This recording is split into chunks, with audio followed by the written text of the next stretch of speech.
Hi, can everybody hear me? Can everybody see me? Okay, so I'm going to check the tech to make sure everybody sees me and sees Isabelle. I will introduce her. She's online and I'm so excited. Hi, Amila. Lovely to see you. So I cannot hear y'all. I see Isabelle. I see Amila. I see everybody else online as well. And I'm just... Okay, yes, I can hear you now. Okay, so that works. I just need to confirm that everybody else can hear me too? Yeah, I can hear you. Can hear you, Okay, Esther. great. All right, lovely. Okay, so Laz is online as well. He's our head of digital. He wants to make sure that Isabel's session is perfect. Okay, so a very warm welcome to everybody. And I'm Sanella. I'm the founder CEO of Women Empowered Global.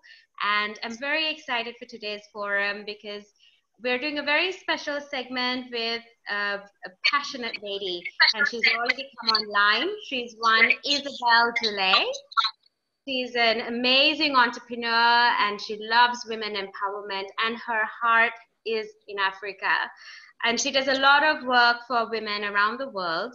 And before I get to that, with your permission, can we just give an allowance of just 5 minutes for the others to just come in? Do I have your permission to hang in there for 5 minutes, everybody? Yes? Okay, thank you. Yeah. Thank you. So while we wait, I just want to tell you the structure of today.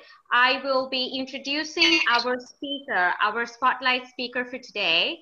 And before I officially do her introduction, I would request you to make sure your mic is on mute so that our bandwidth is stronger. And once I have finished her introduction, she will come online and she will take it away and she will pour a lot of wisdom into you with regards to today's very, very important topic, which is on cash flow management for women in business. And once she finishes the wisdom segment, we are going to move into Q&A. So I want to assure you, you will have a chance to unmute, to come online, and you'll meet all the other sisters because the Q&A is so interactive. And we have people joining us from around the world. We have people in UK, we have people from so many different countries in Africa, and I know Puva is here as well, and she's representing the Canadian Embassy, and as such, we have so many other women who will log in as well. So with that said, I think we have just 2 more minutes, and then I will officially kick things off. All right, ladies, so bear with us till then, and you can just play around with this app. You'd notice that for Q&As, I want you to make note of the chat button you have below. So you can make interaction with me while Isabelle speaks. If you have any questions for her, you can use the chat button at the bottom. Can everybody see the chat bar? So basically, if I ask you a question, you can type your answer. Brilliant. Yes, Puva, I can see that Puva has used it as well. Wonderful. So use that chat button to interact with me. I will be your moderator today. And for Q&As especially, we can use that. All right, brilliant. 1 more minute to go.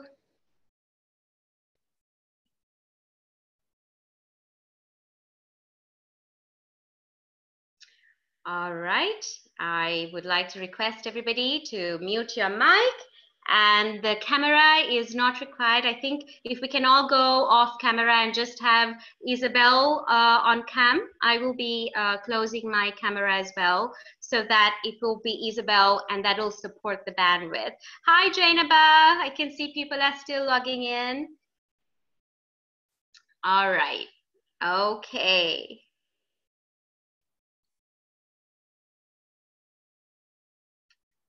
Okay, so it is my absolute pleasure to warmly welcome each and every one of you, the sisters from around the world, to today's session of our forum, which is learning the steps of cash flow management for women having a micro business or just women who are in business. And it is my honor and privilege to personally introduce to you the lovely lady. Her name is Isabelle Gelle, and she is based in UK, and I am going to introduce her to you. So before I do that, I also want to just unmute her so you will recognize this special lady, our spotlight speaker today. Hi, Isabelle. Would you like to just say hi to everybody before I introduce you? Yes. Hello. Hello, everybody. Hello, every sister. Okay, so that's Isabelle, and let me introduce you. So about Isabelle, her experience with Africa spans over a period of 10 years between 1978 to 2000 in staggered stages. She first arrived in Togo, West Africa at the age of 15 with her parents, where she attended a French school. And then fast forward, she went to France subsequently, but Africa was always at the back of her mind. So after her graduation, guess what? She returns to Togo at the age of 20, where she got employed as an assistant marketing manager at the age of 20 for a Japanese multinational company, which was also the only multinational Japanese company operating in West Africa at that time. And for 4 years, Isabelle traveled all over West and Central Africa, mostly dealing with Togo, Benin, Burkina Faso, Ghana, the Ivory Coast, Senegal, the Gambia, Niger, Mali, Nigeria, Equatorial Guinea, Cameroon, Guinea, Liberia, Mauritania. I mean, she's been so passionately involved with Africa. So Africa really is a second home for her. And she's been having a lot of vested interest in Africa. And during her last stay in West Africa, she got involved as the Secretary General of the Coffee and Cocoa Farmers Association to promote the development of pepper plantations within their farmlands.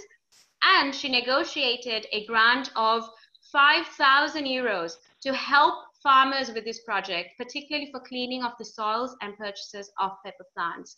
And through her actions, Isabelle realized that women were the motor for development and education in rural areas, because they were those concerned by feeding and educating their children. They were those trying to ensure that projects were being followed up. And Isabelle also went on to help groups of women involved in shea butter extraction to open cooperatives and saving accounts with local building societies in an attempt to stop their husbands from taking all the monies. And to fundraise for all her associations, she's participated in local fairs, selling items, collections from expat communities. And so, you know, she's got a very passionate bio, but in the interest of time, what I gave you was just, you know, just a fraction of the amazing things that this lady has been doing so passionately and so intentionally because of, you know, the love she has to help women. And she recognizes that women are the locomotive. And those were her very words. And where she is today, she set up her business, which is the Perfumery Art School in 2013.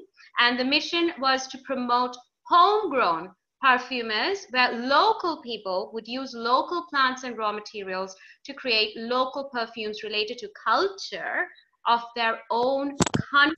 So there again, you see the empowerment model coming in how she thinks. So Isabelle, it is my honor. I am absolutely honored to have somebody, a lady like you, who's so sincere and intentional in your work for women empowerment. And I thank you and I celebrate you today. And with that, ladies, and we have one gentleman, it's my honor to invite Isabelle, our spotlight speaker for today, to take it away. Yes, over to you, Isabelle. Thank you. Thank you very much for the presentation, Senela. It was really nice. Okay, well, let me, oh, have you gone? Oh, let me tell you a bit about my background. I mean, of course, Enela did introduce me about my background in Africa. The reason why I wanted to do this session today with Women Empowered Global is because in my setup of business, I realized a lot of things. I mean, you think that you want to set up a business, it's great, you know, you're passionate, but suddenly you realize that all the nitty-gritty is not working. So you do need to have a very cool head and, you know, stop and say, okay, where do I start and where do I go? And I found that this is really helpful, particularly when you start a business, okay? And I'm mainly going to talk about, let me remove my glasses, to talk about starting a small business, a startup, but of course we never know where a business is going to go. And you will realize that there are milestones in your business to go through. You have decided to start a small business, great. I mean, this is really a great thing for the world because we need people, entrepreneurs in this world. Directly or indirectly, we create jobs. We don't realize it maybe. We don't need to have employees. In actual fact, by using suppliers and other people, outsourcing people, services, you do create jobs. So you are important. You have decided to start your small business. Whether you're going to sell tomatoes on the market stall or a retail product in a retail shop, one thing comes important, it's the cash flow. Cash flow is a pillar. You can have the best idea in the world, you know, if you don't have the cash flow, your business will not survive. So before I start talking about the cash flow, let's start from A, you know, and then go to Z. Because it's important, of course, to know your cash flow, but what is important also when you start your business is your vision. So you need, of course, to have what we call a business plan or a roadmap. You don't need to be, you know, an academic to write a business plan or a roadmap. You need to know where you are going. The questions you need to ask yourself are, why do I want to start a business? What am I going to sell? Where? How? And to whom, obviously. So in other terms, you need to know what are your objectives, how you are going to work towards these objectives, and how you are going to work towards achieving them. Have you got an audience? Have you got clients? Or are you going to do some market research to find out whether you have clients? You need to think about the time frame in a realistic manner, okay? One thing you learn when you start a business and with experience is that time needs to be your friend and not your enemy, okay? So don't think that if you start today, in 2 years' time, you will be at the top. No, it's going to take a bit longer than that, right? So once you are clear about your business objectives, your business will, of course, go through milestones. And the first milestone, and the more difficult one, is, of course, funding. Funding your initial stock, whether it's a stock of tomatoes or a stock of lipsticks. You know, you have to think that your business is like your child. You know, you can't ask a child to grow from 1 year to 10 years old without going through various stages of growth. So funding is your one, is, you know, you are being born, it's your birth, right? So very important thing, where are you going to find funding? Now, let me tell you a bit about my perfumery art school, because I started with zero, right? In 2013. When I say zero, I was working, okay, and I used a bit of my personal wages to actually start financing my business. But then I also had to go to a bank because I needed stock. And one of the reasons why my bank gave me the loan immediately is because I had a very clear roadmap about my objectives. I knew my market and I knew where I wanted to go. So I got my loan within 1 day, right? And it helped me to buy my stock, my initial stock. So that was, of course, great, but it doesn't always work like that, unfortunately. Not every bank is going to listen to you or believe in your project. I totally know that, you know. So you have got to find and identify your sources of funding. The first port of call are your friends and your family, obviously, because they are most likely to adhere to your project and try to support you. So what you start doing is you start to crowd fund from your friends and family members. Either they will give you the funds as a gift, or you can offer them to refund them at a later stage. Other possibilities are that you can, of course, offer them shares in your company if you are setting up a company. Of course, the good thing about friends and family is that even if you refund, they will not ask you to pay interest, because interest can actually affect your cash flow. So most of the time, they will be also your first clients. So it's good because they believe in your ability to succeed, they will be the first one to buy your products. So you have your starting base for selling your products. You have to think of it as if it was a piggy bank, okay? When you were a child, you were having a piggy bank to buy your sweets. Obviously, you were probably not trading your sweets, but maybe you were against other goodies. Your friends and family will help you start this piggy bank if you have no other options, right? Now, if you are in Africa or in developing countries, very often you will find that there are some non-profit institutions which might lend you money through microloans. They usually, these microloans are usually targeted at women or groups of women in mainly rural communities, and loans are repaid in small installments.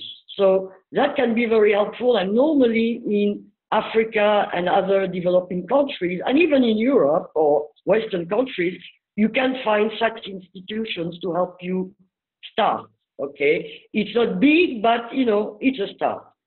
Now, it is possible that you can't borrow money, nor from a bank, from families and friends, or from a microloan institution. In that case, well, you have got maybe to start negotiating a stock of products with a supplier. Obviously, the supplier will need to trust you. So it's a relationship based on trust. Let's say, for example, that you are planning to sell second-hand clothes. You can negotiate with a clothing distributor or an importer to get maybe $100 worth of stock for a period of 1 to 3 months. So you buy, or he gives you $100 of stock. Of course, he trusts you. He knows that you're not going to run away with the stock. He knows that you want to get into business. So you can resell this stock for $200. Now, what it means is that you have $100 to reinvest in your own stock. You pay $100 to your suppliers, okay, and you are now buying $200 worth of products because he has trusted you, so he's going to give you a bit more, right? So that's a good way to actually start your cash flow, okay? So that was for funding, obviously, but the main purpose of our forum today and presentation is actually about cash flow.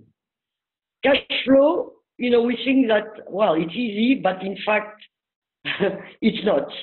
We need to understand that the cash flow is the lifeblood of your business, okay? If you run out of cash, well, your business will face difficulties and will not be sustainable. It's that simple. What is cash flow? Well, cash flow is the cash inflow, which is generated by your sales, but it's also the cash outflows, which correspond to your expenses. Whether you use actual cash or bank transfers, these in and out movements represent your business footprint.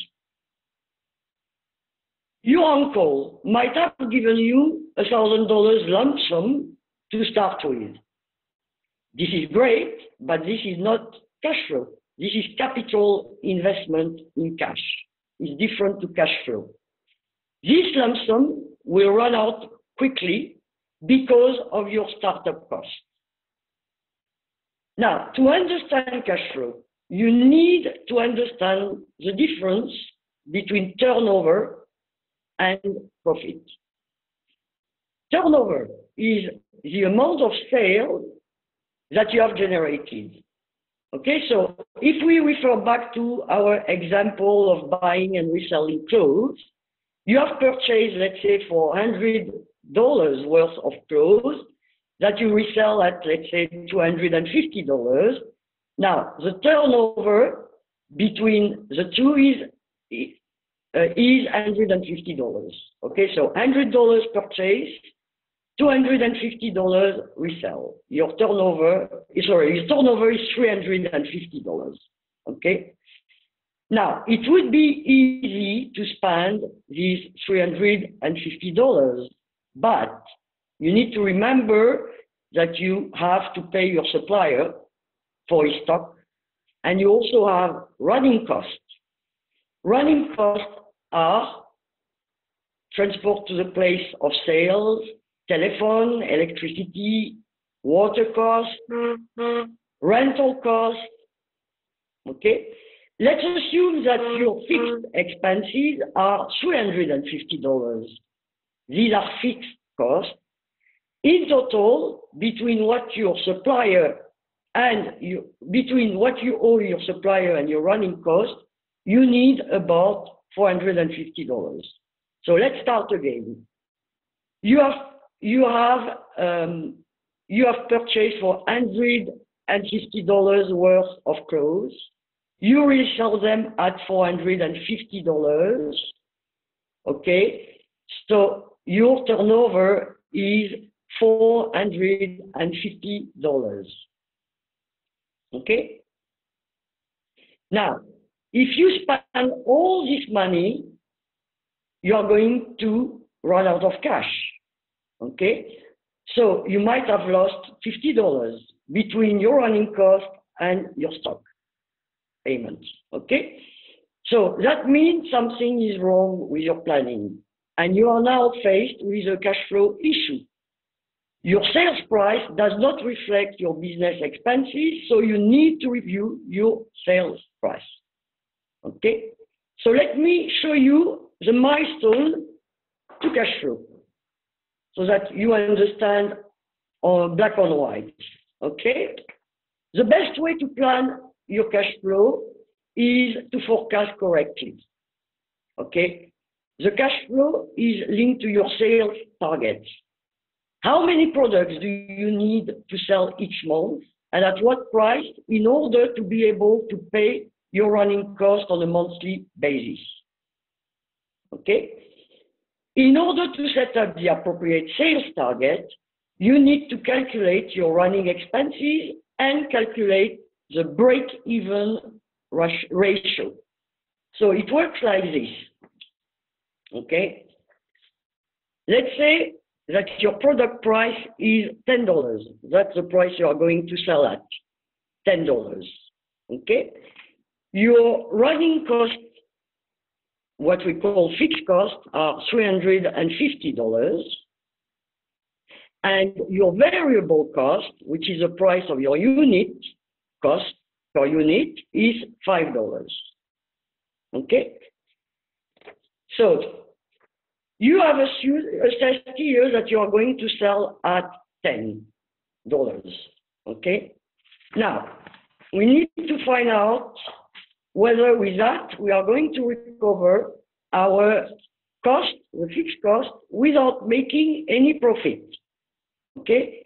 So the way you are going to calculate, okay, is you are going to take your fixed cost of 350, you divide by your selling price, which is 10, okay, and you deduct your variable cost, which are 5, okay. So based on this first model here, we need to sell 30 units. Okay, if you sell at $10, you will need to sell 30 units in order to recuperate your cost without any profit, your fixed cost. Okay, now whether that works or not, we are going to see now. Okay, calculating the break-even ratio is simple and is actually the logical way to measure how realistic you are. You need to ask yourself the question, can I sell 30 units? What happens if you don't sell 30 units and you are only going to sell 15 units? Here will be the results. Okay, so your receipts will be 15 multiplied by $10. Okay, you are not selling 30 units now, you are selling only 15. So your receipts will be 15 multiplied by 10, which is 150. Okay? Your variable cost, which is the cost per unit of your stock, is 15 multiplied by $5. Here. Okay, 15 multiplied by $5, so it's $75. Your fixed costs are still the same, $350. Okay, so if you are going to sell at $10, we know that you need 30 units to recoup your cost without profit. If you only sell 15 units, you have a loss of $275. Oops. Oops, oops. What do you do then? Okay. Now, you are in trouble because something has been wrong in your planning. Okay. So you are going to have to review something, right? First of all, maybe you have been too optimistic with your sales forecast. Maybe you thought you could sell 30 units, but in actual fact, you end up only selling 15 units. So your sales forecast is incorrect, is wrong. You need to review it. Okay? So then maybe the price you're charging is not good enough, is too low. Yeah? So you have several ways here to review. First of all, you review your price. Second of all, you have to review your fixed costs. Maybe your fixed costs are too much. $350 in our example are too much. You might have to renegotiate the price with your supplier. Okay? Maybe $5 is too much. And you have to work towards meeting your break-even ratio through increasing your footfall in order to increase your sales potential. So that means you need to drag more clients, okay? So let's start with number one. Review the price that you are charging, okay? That means you need to charge a higher price. Here, you are charging $10. Now, you might think, oh, well, $10 is not enough, so let's try at $20. It's great, but question is, can you sell at $20 a unit? Because if your competition offers the same quality with a price which ranks between $10 and $15, what is going to make your client buy at $20? So that's the question, right? It's okay to increase your price, but you need to justify it, okay? The second possibility is to reconsider your fixed and variable costs. Okay, this is usually where the issue will be. Okay, fixed and variable cost. You have too many costs in order to cover all this. Okay, so you need to go back to the drawing board because your business model here is not economically viable.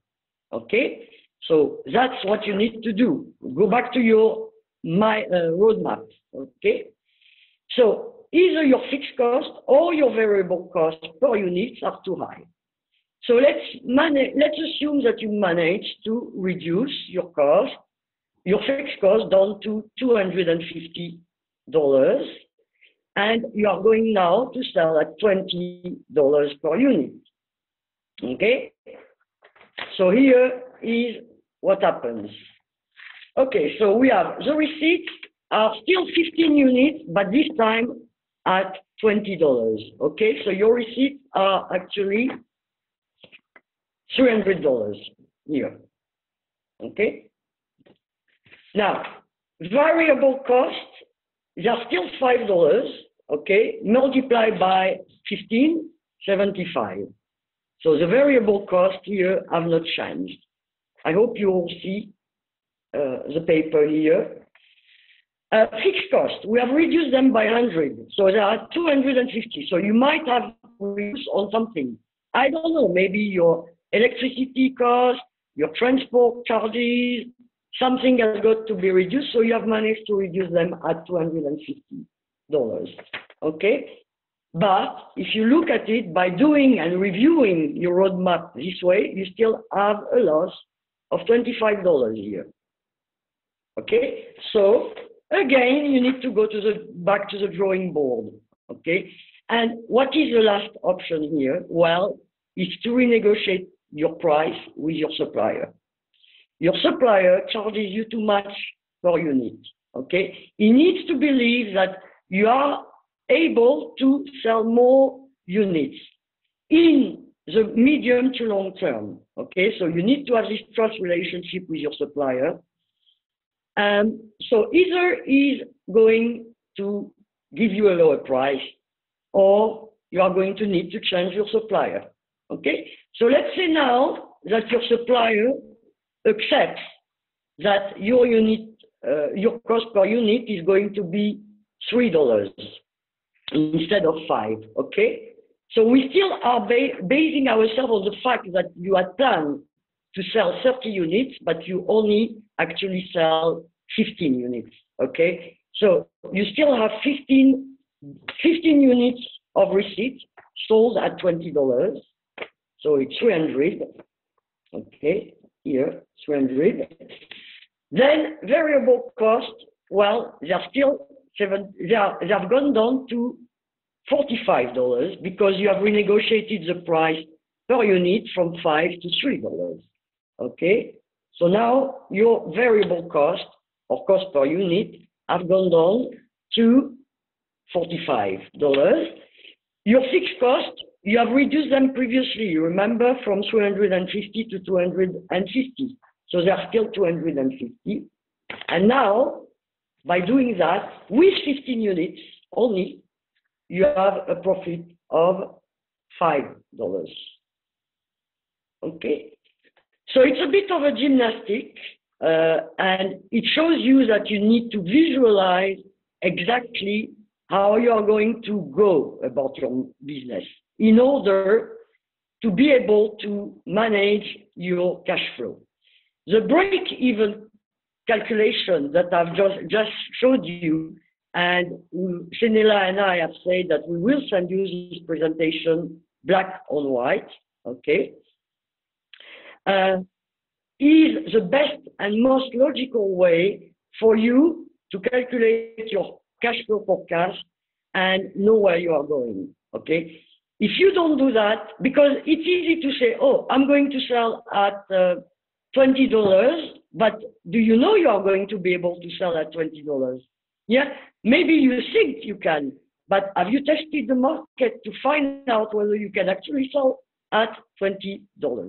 Okay, so you need to go through these steps in your roadmap in order to know how you are going to generate your money. Now, this example that I gave you is based on the fact that you had an idea that you were going to sell 30 units, but you didn't sell 30 units. So you ended up with a loss, okay, as showed on this piece here, right?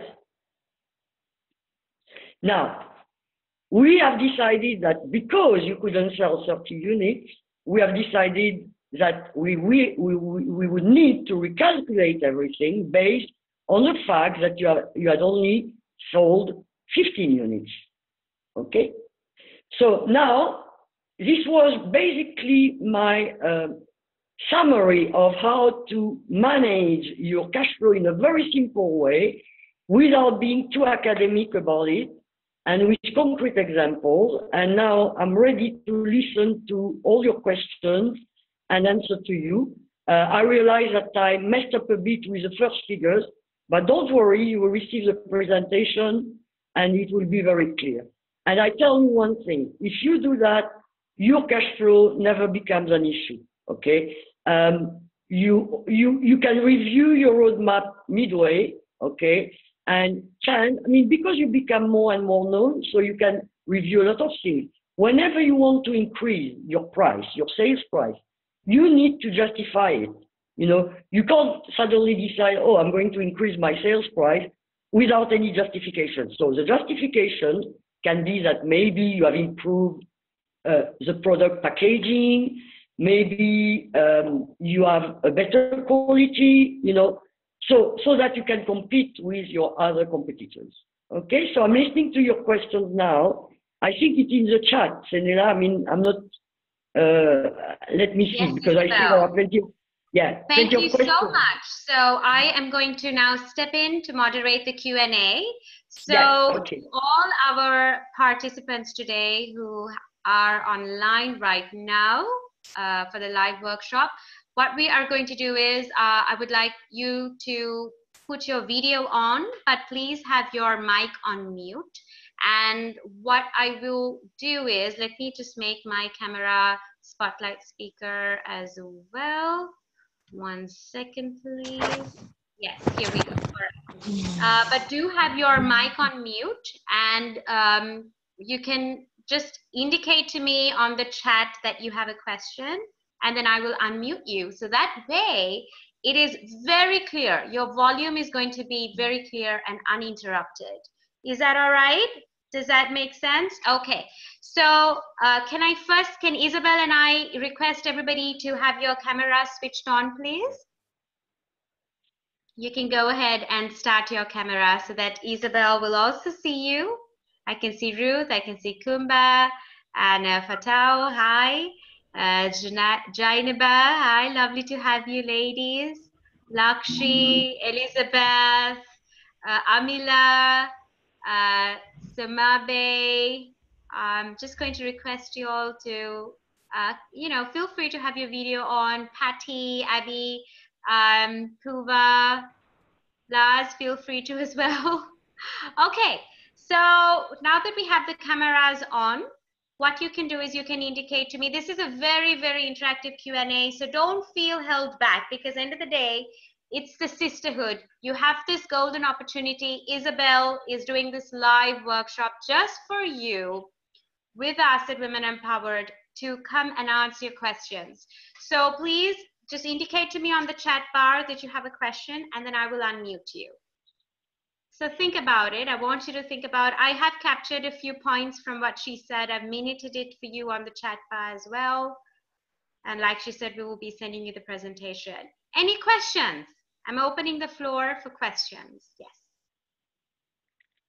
You can indicate to me by typing, raising your hand, just say, I have a question. You can type that on the chat bar and I will unmute you.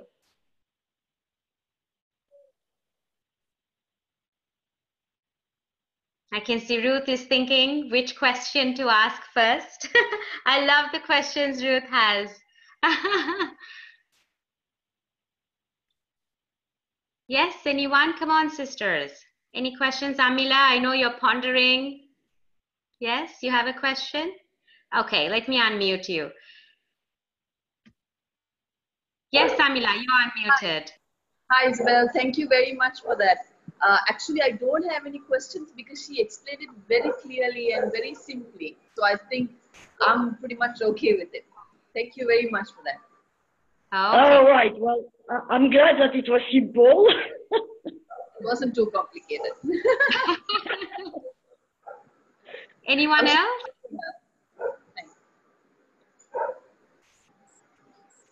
Anyone else? Any other questions? So what she did was she gave you very, very important focus points, very important formula. And I think Ruth has a question. I'm going to unmute her. Yes. Hang on, Ruth. Yes, Ruth, you're good to go. All right. Actually, thank you so much for that.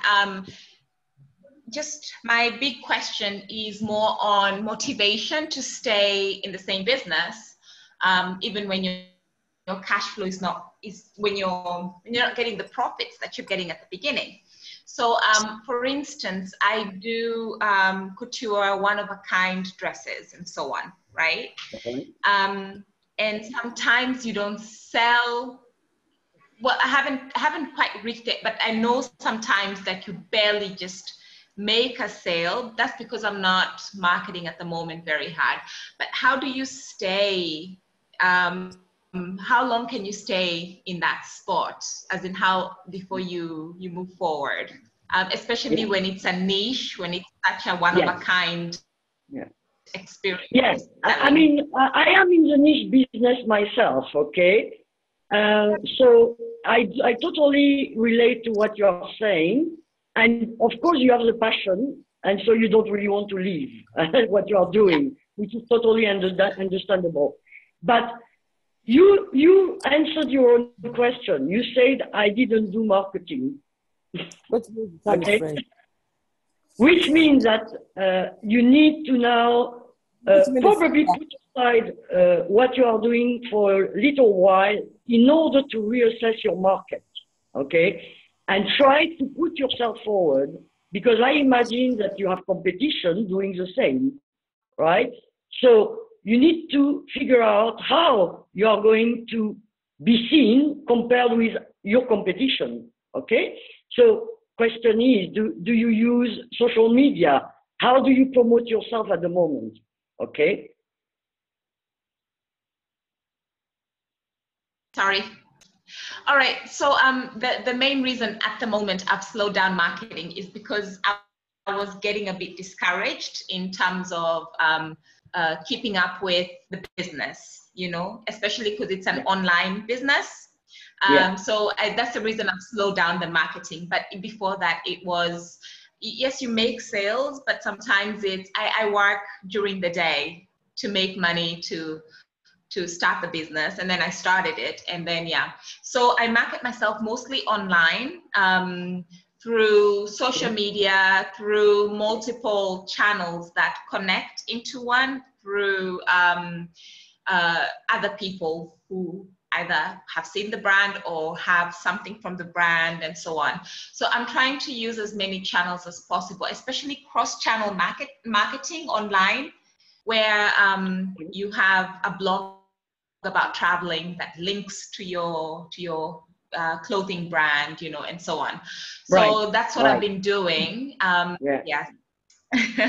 so you must have, you know, you have got to find, you are in the niche, okay, in the niche business. You have got to find what is your USP, what you offer, what you do offer compared with others. Okay, now you have to put that forward and basically bang on about it, you know, bang on and on and on. You know, if you do things, for instance, using Instagram, the great thing about Instagram and Facebook is that you can have a business page, right? So you know that you can sponsor, you can have sponsored pages, right? Now, one of the ways to maybe get that one client that you need to get back into the grit of things could be to maybe do a great offer. Okay, yes, you are maybe going to lose a bit on that great offer. Okay, you offer something that is going to be so attractive that one client is going to want it. Okay? Yeah. So you make that great offer. It's a bit of a sacrifice. It's like a bit of your investment, obviously. Yes. Okay? And it's, of course, denting your cash flow, but, you know, it can actually shift, you know, your business because you made that particular offer, special offer, that makes you basically a bit different from all your other competitors. You know, clients, you need to, you don't sell them something, you offer them something they need, you know. So the approach is very important, okay? Because if you look at the clothing industry on Instagram and Facebook, okay, it's all, oh, we have these products, we have it's basically they are bombarding you, okay? But why would I want to buy? Why would I want to buy? What are they offering differently to others, okay? Yeah. They need to try to find out why I want to buy. So maybe it could be your story, you know, your personal story. People buy people, people buy people, okay, before they buy any products. So you have got to try to find this USP and maybe give a special offer, okay, 50% discount, whatever, and so that people consider you rather than the others. I hear you. Thank you. Thank you. Thank you. You're welcome. Thank you, and for the great presentation. Okay, we have another question from Kumba. Kumba, you're on now. Over to you. Hi, Kumba. We welcome you. Hi, good day to you. I'm pleased to be part of the program. I have a question to ask. Since sorry, can you repeat? I didn't hear the beginning of the question. I'm sorry. It was cut. All right, sorry. All right, I was trying to ask, since I'm trying to develop on my catering service, is it advisable to find a marketing or financial manager to manage my cash flow, since sometimes that you will get 3 or 4 catering at a time? So trying to manage that for yourselves will not be easy.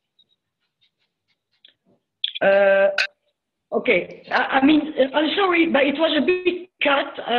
Senela, did you hear the question? Because I didn't hear the beginning. So I didn't hear the products you were selling. Sorry. Catering business. She was saying she's in the catering business. Catering. Okay. Catering business. Yeah. Okay. And the question was about marketing. I didn't hear the question. It was cut off. So can I find a marketing manager or a financial officer to manage my cash flows and the like? Because sometimes we will be so busy that I'll be busy on doing the catering and I will not have time to manage my books. I totally understand where you come from on that. Okay, when you are a startup entrepreneur, unless you have a startup capital investment, which is important enough to employ somebody, can be very costly.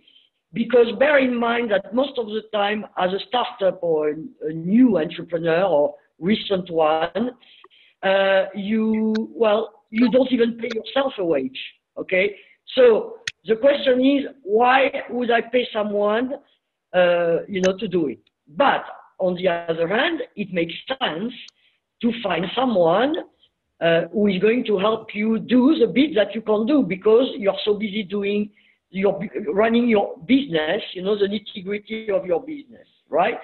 So I think that you don't employ somebody, but you try maybe to find some form of marketing agency which would work with you based on a compromise type of deal, if you want, where you don't necessarily pay them upfront, you pay them based on results, okay? They do exist, these kind of marketing companies, okay? So they are going to help you do that you don't have time to do, okay? And meanwhile, you will be able to focus more on what you want to do and on your business, and on improving your product or service, right? So that's what you need to do to start with, okay? Because if you have a bit of cash flow and now you are going to spend a few $1,000s paying someone to do marketing and you are not even sure that there will be results, well, you are going to get into trouble, okay? So my advice would be to start making an agreement with a marketing agency, okay, or a marketing person who would work with you and meet you halfway, where basically you will pay something, okay, but at the same time, they might be paid on results as well, okay? Okay? Thank you. Does it make sense? Yeah.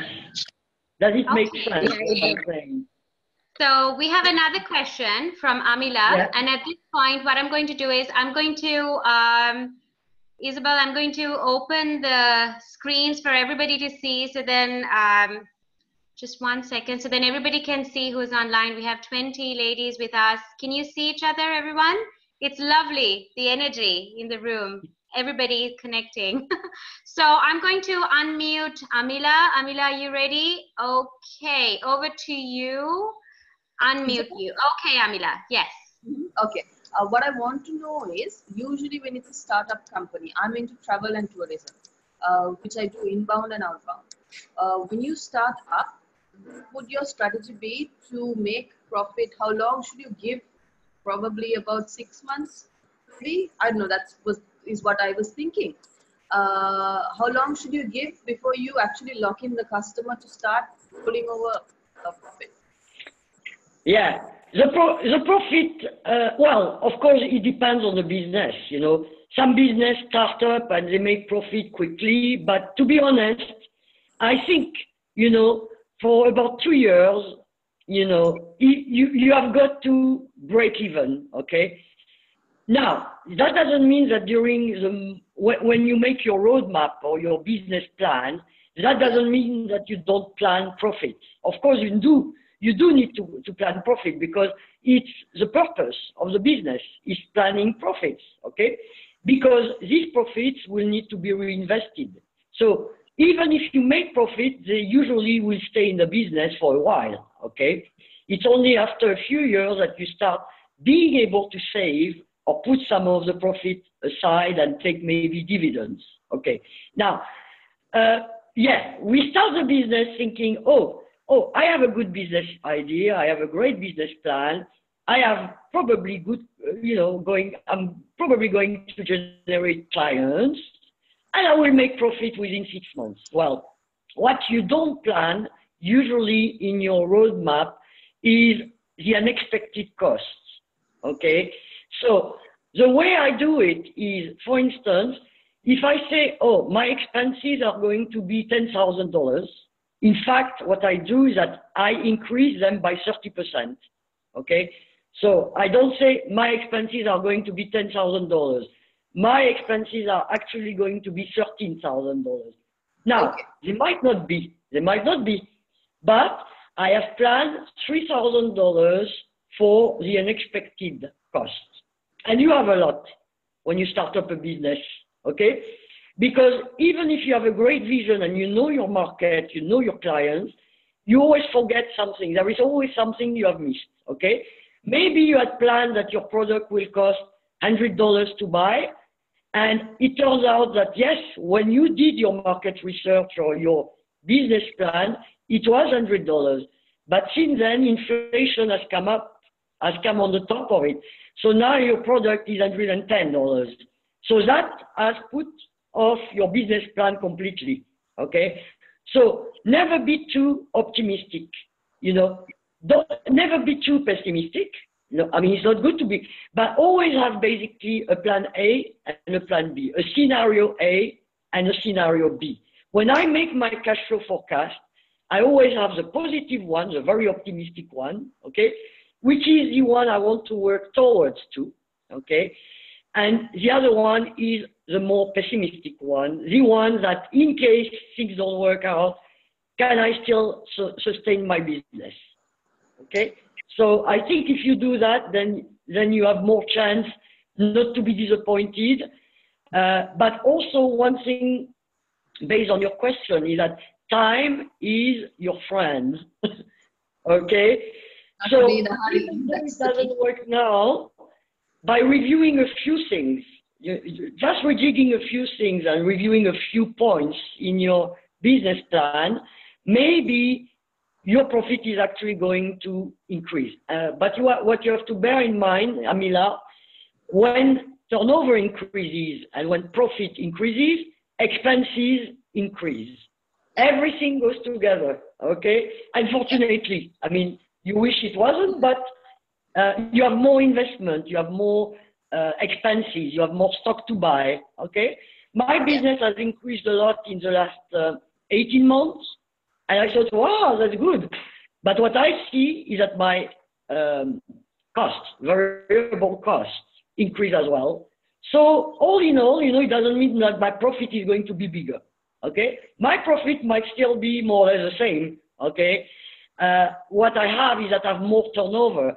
But now I also know that maybe in 2 years' time, once all these initial costs have been made, then my profit will be bigger, you know, because everything else will not change, okay? So I do hope that I have answered your question. Yes, yes, you have. Thank you very much. We have 2 more questions lined up. So, okay. Oh, great. Well, questions yes, are coming. Yeah. Great. So we have a question from Laz and Salma. I'll take Laz's one first.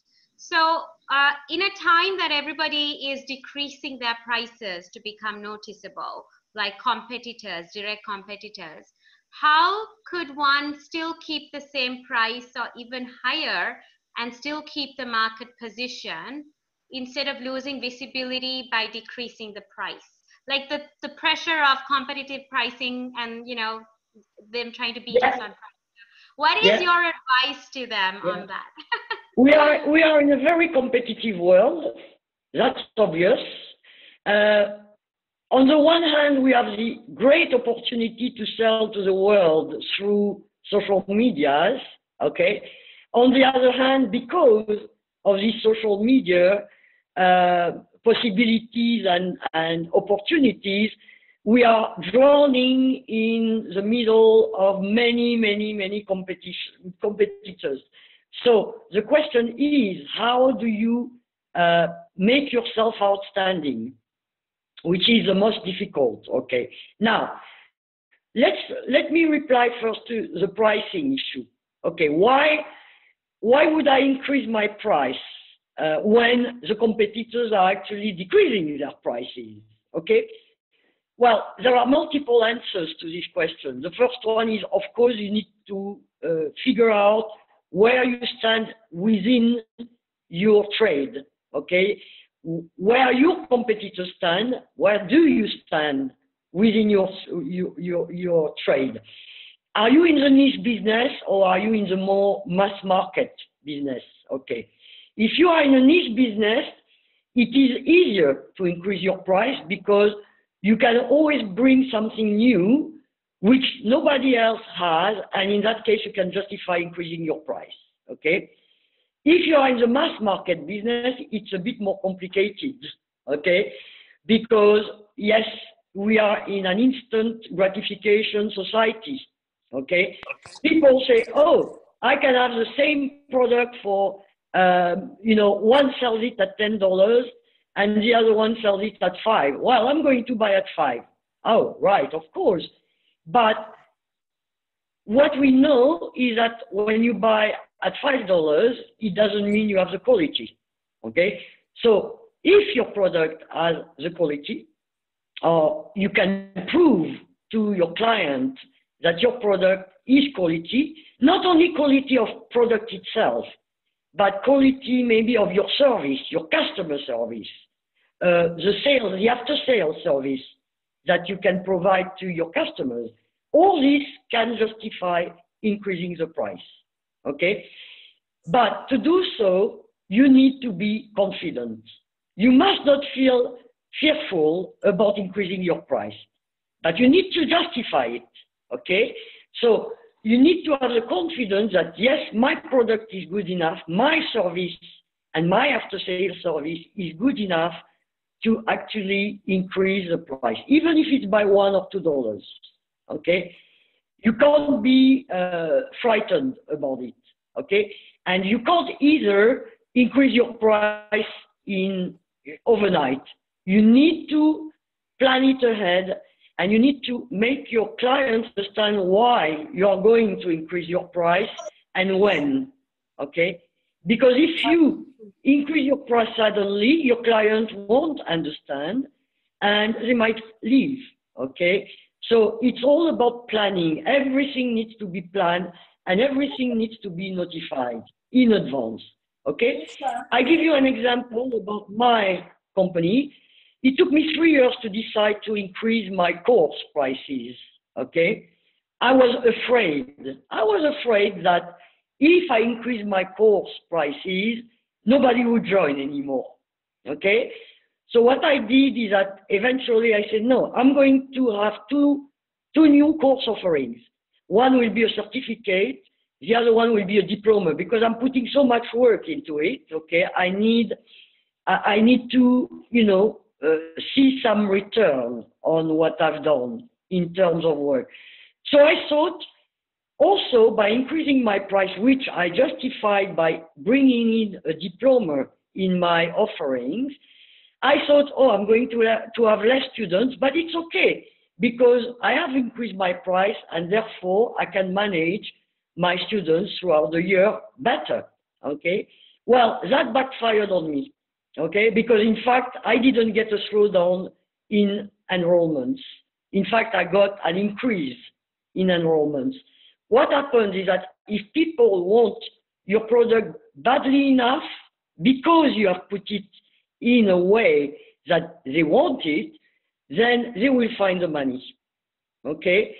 So to come back to my personal experience, well, I have double the number of students who joined my school in January compared with last year, even though my price has been increased, but my price has been increased with a new offering, okay? So it is justified, okay? And now those who join my higher course offer will obviously receive a bit more than those who take the basic and standard course offer, okay? So it is justified. And you need to think about all this whenever you want to increase your price in order to increase your turnover and your profit, okay? Did I answer your question?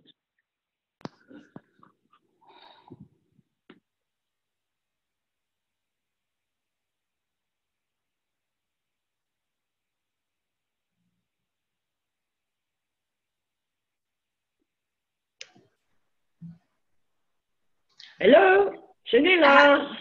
Oh. Sorry, Senela, we can't hear you. Ah, okay. Your mic is on mute. Oh, I'm sorry, my mic was on mute. Thank you, Ruth. So what I said is, Lars says that is great advice and very helpful. Thank you very much, Isabelle. You're welcome. So what I wanted to say is Lars refuses to come on video because he's the only guy on this, and he's defeated by all the women. So he's refused to show his video. Come on, Lars, be a sport.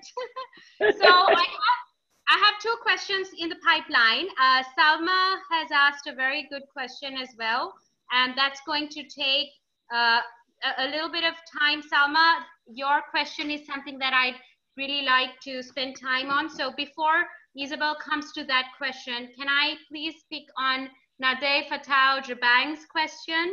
She's got a question as well. Are you ready? You're unmuted, yeah? Yes, I am ready. Hello, everybody. Hello. That was a very good presentation, Isabelle. Thank you so much. So what I really wanted to ask is, when you were trying to create a market for a certain service in the country for the first time, and your company happens to provide more than one service, how do you focus that? Because each service has a targeted clientele. So how do you go about focusing that? Because another thing is you don't have competition. Probably the minor competition you have can also become your potential partners. Okay. Okay. Yeah. Right. Well, when you have several products, okay, obviously, and if of course the target clients are different for each product, you need a different strategy for each product, obviously. Okay. So that's the first thing. Okay. Now, what you will find out when you have multiple products is that after launching and after starting to establish yourself, what happens is that one product tends to sell better than other products, okay? In your particular case, obviously, it's a bit different because you have different type of clients. So it makes things a bit more complicated because you have different segments of market, okay? But however, when you are a startup, you cannot focus on all the products, okay? Unless you have a big team with you that you can allocate for each product, okay? So if you don't have such a big team, you need to focus on the product that is the most attractive at the moment, which is going to help you generate that cash flow. That means that the two other products will be put aside a little bit. They won't be forgotten, but you won't focus as much on them because you have no time or you don't have the team, okay? At the same time, the fact that you manage to generate the cash flow necessary to then be able to appoint maybe somebody to focus on the other product offerings is important. You can't duplicate your energy on 3 different market segments and 3 different types of products because you are going to burn yourself out, okay? And you are going to, in fact, you know, as they say, your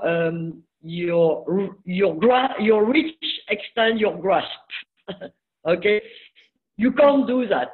You have got to focus on the service or the product that will help you generate the cash flow required. This cash flow will be generated to a point that you can actually now, you know, duplicate your energy or allocate it to someone specific who is going to focus on the other product offerings. But trying to focus on all your product offering in one go will only lead to discouragement, disappointment, and burnt out.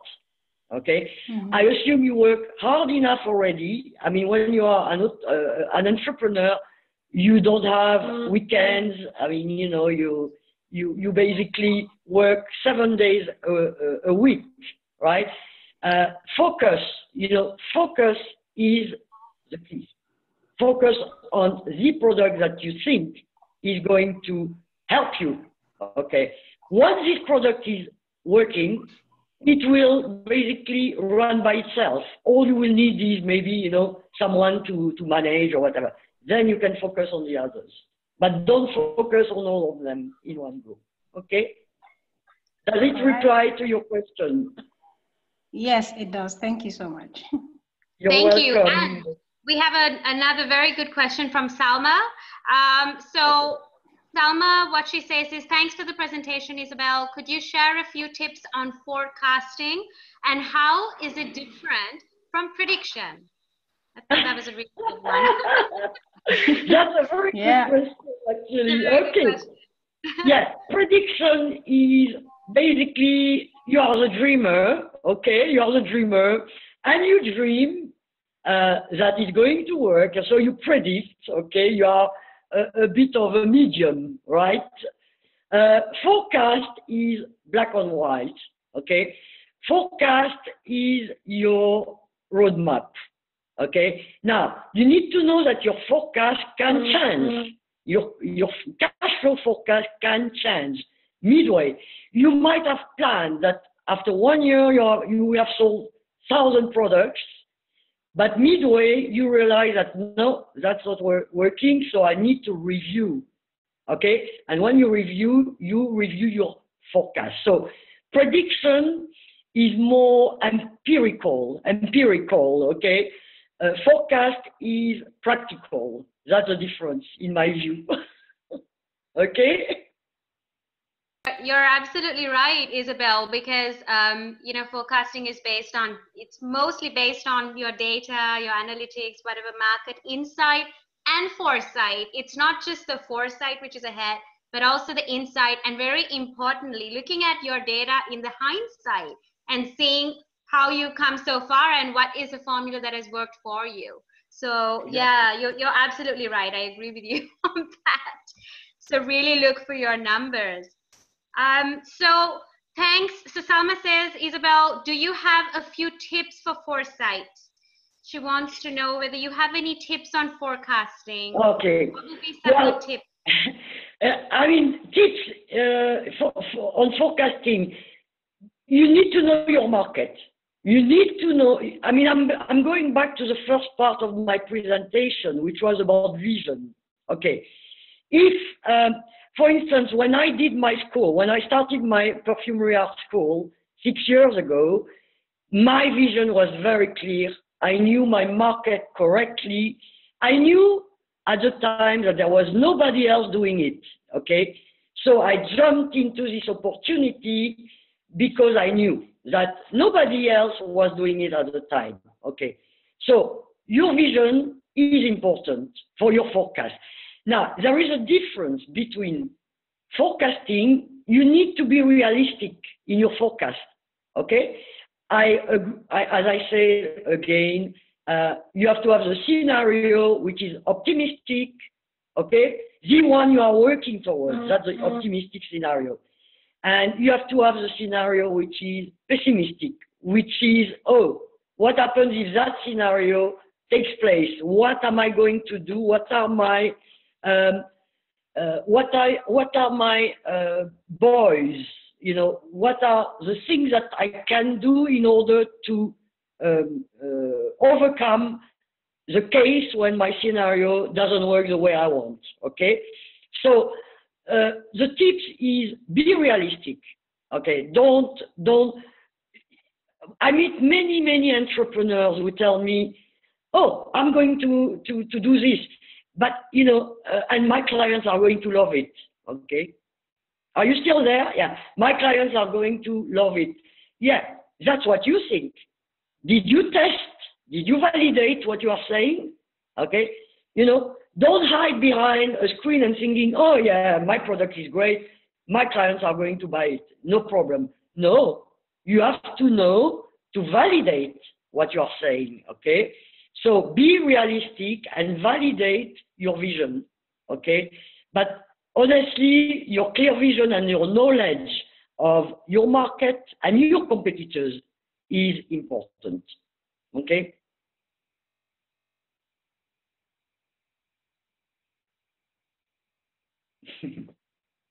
Oh, no, wow, that's powerful, Isabelle. Thank you so much. So Salma's reply is, that is great, Isabelle. All right, thank you. Well, I hope I'm She has made some notes. She said, mercy, Isabelle. She says mercy. And Lakshika has also replied saying, that's awesome, thanks a lot. So it's exciting to see that we have women right here in this forum from different industries, different sectors, and they could relate to your advice, your guidance, and your years of wisdom put together. Thank you so much. And thank you. Thank you to all the ladies. Do we have any final questions, or we are ready to wrap this up? And just want to remind you that Isabelle, she is going to do a presentation based on today's conversation, the wisdom that she's given us, and we will make sure that when she gets it to us, we will get it across to you, to all the participants who have come on board for the live session. So I'm really encouraging you. There is a massive difference between looking at just the recording and really experiencing the live, because it's nothing like the Q&A. It's nothing like directly asking Isabelle the questions and hearing it from the speaker. So we encourage. I see that Salma has a question about resources that she can use. Oh, okay. So that would be our final question. To be honest, I am a very practical person. I'm not an academic, you know. English is not even my native language. I speak with a French accent. But everything I do is practical. I don't do academic, Oscar style of thing. It's not my thing. Now, there is a book which is called Marketing for Dummies. I mean, it sounds crazy, but it's called Marketing for Dummies, okay? And to be honest, it's cheap. It's a cheap book to get. You go on Amazon, type Marketing for Dummies. I heard the French accent. Okay. And I tell you, you learn quite a lot because, again, it's a very practical book about how to market simply. Okay. Marketing is about yourself. People buy people. Okay. And they buy your credibility. Okay. You need to be credible. Okay. So get yourself Marketing for Dummies. And you will learn quite a lot. Don't buy anything about Harvard or at Harvard or Cranfield University. You don't learn anything about the nitty-gritty of running a business every day. The nitty-gritty you learn with experience and by going having highs and lows. Marketing for Dummies. That's right. Amazing. Thank you so much. Isabelle, you could see her feedback. And so with that, this has been so exciting. And thank you so much, Isabelle, on behalf of everybody at Women Empowered Global and on behalf of all the sisters gathered here from our chapters and from other places as well. We are so happy to hear your wisdom. And to all the ladies out there, Isabelle, do you have any final words before we log out? Do you have any final words? Well, I mean, look, you are in business, ladies and sisters. I know it's difficult, okay, and I know you have discouragement at times, but you do something you like. You don't have to answer to a boss. It's great, and you must realize your contribution in the society. It's good. It's great, okay. So don't let yourself being beaten down by negativity. Just carry on, but be realistic and don't forget that there is a difference between the dream and the reality. Okay, so go through milestones, and then your roadmap will take you where you need to go. Okay, and that's it. I mean, it's my advice, and I really hope to see you succeed, all of you. Thank you so much for that, Isabelle. We're so happy to hear your wisdom. And Felicia has joined us, and I believe she wants to make a comment. Felicia, do you have a comment? You raised your hand. Yes. I want to say that's a good presentation. And she talks of when you have more, maybe you have a product and you want to, your cash flow is not coming the way it is, or you have a forecast. The forecast that you have, if you realize that the forecast, maybe you've forecasted for about 6 months and you are not realizing anything, what do you do? Right. First of all, when you do a forecast, Felicia, always plan what we call the rainy days money. Okay, as I said, if you have planned your cash flow forecast for 6 months, it's a bit wrong. You need to actually plan it for 9 months to 1 year. Now, what happens with a forecast is it goes up and down. You can have a very good month, okay, and say, oh, great, I had a good month. It's going to carry on this way. Well, it doesn't work like that most of the time. When you have a good month, okay, take 20% of your good months, put it aside, because you never know what's going to happen next month or in 3 months' time, right? So in case the next month or the 3 months' time is not as good as month 1, at least you are not out of money. You have put 20% of your money generated aside. So in actual fact, you should have 2 bank accounts. One is your business account and one should be a saving, okay? Saving is only for tax. In the UK, they call it tax account.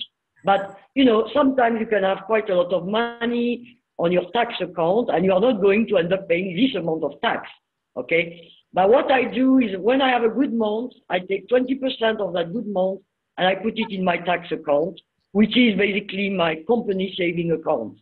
Not saving in the sense that I make interest on it, saving in the sense that in case I have a bad month, at least I can always take money out of this rainy day, you know, piggy bank. Okay? So when you forecast, never forecast short. Okay? Never do it squeezed. Always try to consider all the scenarios like, okay, over the next 6 months, I might have one good month only. So how am I going to survive for the next 5 months? Okay? Right? So you need this one good month to plan for 6 months. You understand? Now, if every month is good, it's perfect because then your cash flow forecast is growing. You don't have to worry. But you need to know that that 1 month is going probably, maybe, to make you sustain your business for 6 months. Okay? Okay. So you need to plan this way, very tight, okay? Even though it doesn't happen, you still need to forecast it in your plan, okay? All right. Thank you. Thank you so much. Thank you so much. So we've covered forecasting, we've covered contingency, we covered the importance of planning systematically, and it's not haphazard. And I loved what Isabelle said right at the beginning. She said that cash flow is a light bulb of your business. And she said so many things. So Isabelle, you're amazing. We love you. Come back. And she's in fact she has agreed to come back. And we're going to do an advanced session. Isn't it, Isabelle? I really want to help business women, okay, at all levels with my experience, which is, as I say, very down to earth, okay, very, very practical. I'm not an academic and I'm not planning to be. I want to talk the jargon that everybody can understand, okay, not go into, you know, mathematics and things that nobody understands, okay? Absolutely, absolutely. Yes, I'm very happy to give my advice and mentor people and accompany them in their business and journey for achieving something in their own country, you know? It always starts local, okay? Start at home, and then you can see what happens further. Okay, everybody, you're unmuted, and we just want to say we love you and have to leave you. And thanks to everybody who joined us today, and we hope to see you next time as well. And just to reference the website, it's womenempowered.global. Womenempowered.global. That's our main website, and our academy is womenempowered.shop, and Isabelle is on Global Partner Network. And you can watch out for her because she's going to come back to take this to an advanced program just for you. So Isabelle, we love you. We're honored. Thank you so much. All right, ladies. Thank you very much. Bye. Thank you so much. Bye, everybody. Thank you, Isabelle. Bye. Thank you, Isabelle. Bye.